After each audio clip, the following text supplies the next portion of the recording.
guys, I'm FPL Nymfria and welcome back to the home of FPL videos. Game week 17 is drawing to a close and we've got a tightly packed Christmas fixture schedule to contend with, as well as a blank game week. So, as I've got no one left to play in tonight's fixture, let's take a look at how I got on in game week 17. Pope was over his tough fixture slump and managed to repay us managers that held on with a clean sheet against Newcastle for 6 points towards my team total. I'm going to have to consider if to keep him beyond game week 19 or at least game week 21 because his fixtures turn a nasty shade of red around then. But for now, he's done well and he stays. My defence stood up to account this game week with a much better show. Trent got a start where Robo got a rest and Trent looked much more like himself. 97 touches, a key pass and 9 crosses. No attacking return, but the clean sheet for 6 points was very welcome, considering we've been waiting for one since game week 7. I mean, come on now. Lord Lundstrom delivered again with 11 points towards my team total. He could have had a lot more, mind you, with 2 key passes, a big chance created and a shot blocked. We won't complain with an assist and a clean sheet though, will we? That would just be greedy. Then again, it is Christmas. Isn't that what it's all about?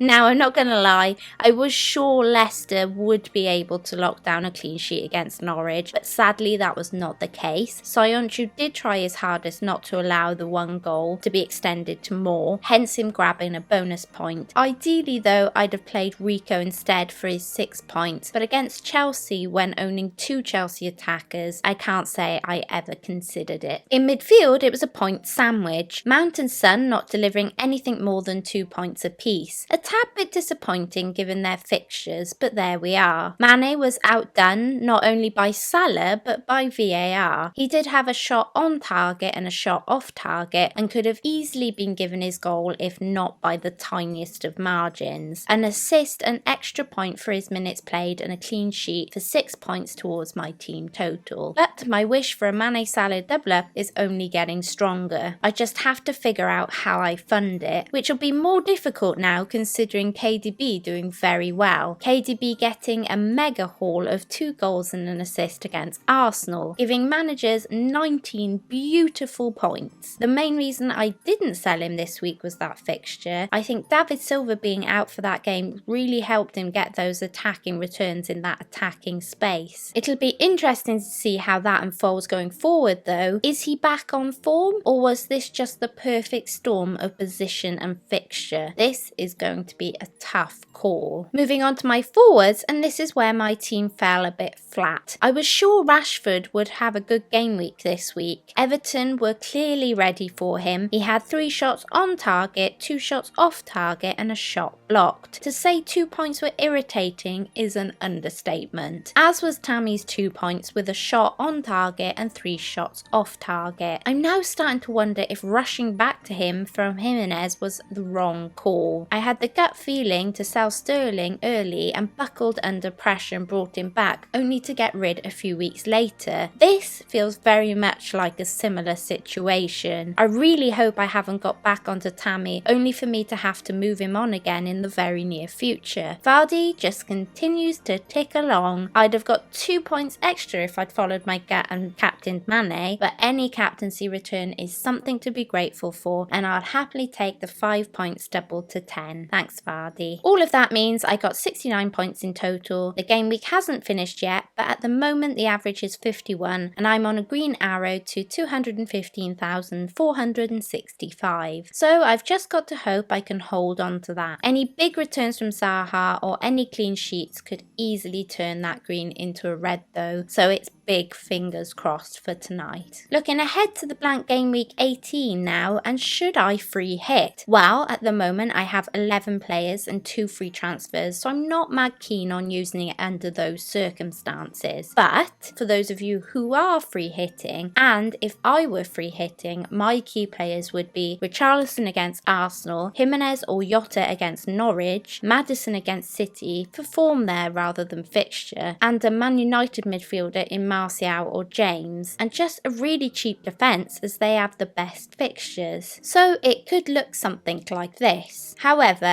I'll likely stick with what I have, and this is how I'm currently lining up. Mings will likely be gone for one of my transfers. I am considering making him Kelly, but I would like to see how that game plays out tonight before I do that. I don't really want to hold Mount. However, I quite like the idea of having 2 free transfers for game week 19, so I'm in no real rush to get rid of him now. I'm unsure I want to move him out to someone with a good game week this week, only to want to do a big shift the game week after. However, I will see out the midweek games and reassess. If he goes to anyone at the moment, I'm thinking Grealish or James. Just before we get on to my trending transfers, I just wanted to wish all my Nym fam a very Merry Christmas and a Happy New Year. With that, Fancy Football Scout are doing a giveaway called the 12 Days of Christmas, and if you head over to Twitter and follow the instructions on my pinned tweet, you could win a free yearly membership. Very exciting stuff, and chuffed to be involved and make the graphics for those, so make sure you go check it out. Now, this may be my last video over the festive period, as I've had a mad busy year and I will have family visiting over the next few weeks. I always value the time I get with them. We have to treasure every moment. But as always, video or no video, I will always keep you guys updated on my social media channels, Twitter and Instagram, and the links are in the description below. And lastly, moving on to the trending transfers this week, let's take a look at how things could develop ahead of blank game week 18. Only one goalkeeper seems to be making waves so far ahead of game week 18, and that's Ramsdale of Bournemouth. Over 26,000 managers have transferred him in already. Henderson and Schmeichel are the next trendiest goalkeepers in, but fall short of challenging Ramsdale, with Henderson getting 8,000 plus purchases and Schmeichel 7,000+ purchases. There are, however, 2 goalkeepers fighting it out to be the trendiest goalkeepers out, and we have a first here on the trending transfers, as Schmeichel appears as one of the most transferred in goalkeepers, but also the most transferred out with over 14,000 sales, despite also being in the top 3 goalkeepers for being transferred in. Edison is the second most transferred goalkeeper out ahead of game week 18 with over 10,000 sales. In defence, Baldock is leading the way on the trendiest transfers in with over 66,000 purchases. Lundstram and Kelly are close behind him, with Lord Lundstram picking up 48,000 sales and Kelly has been bought by over 40,000 managers. On the way out, Aki is the trendiest transferred out with 52,000+ sales. Robertson is the next most transferred out with 47,000+ managers getting rid of the Liverpool man ahead of his blank. In midfield, the blank game week is also having an effect as managers flood to sell the pricey Mane. He's been ditched by over 94,000 managers already. Mount is the second trendiest transferred out despite him being quite far behind with over 54,000 sales. It's easy to see where the switch is though, with managers flocking back to De Bruyne after his 2 goals and an assist against Arsenal. A staggering 107,000+ managers have bought the City man already. It's going to take something big from Son, Grealish and Salah to match those kind of purchases to nick the top spot. Up front, Rashford is leading the purchases in with over 66,000 managers, making him the trendiest forward in so far this week. Vardy, Greenwood and Ings are fighting it out to be the second most transferred in this week as they all battle it out around 21,000 purchases. It's a tad quieter in the transferred out up front though, with Abraham just leading the way with 44,000+ sales. Firmino is the next highest with over 23,000 sales. And that's it you guys, thanks for watching. Please feel free to check out my sponsors fancyfootballfix.com, and please don't forget to like, subscribe and hit that notification bell. Until next time, have an amazing Christmas and a happy new year. May your arrows be green. Nymfria out.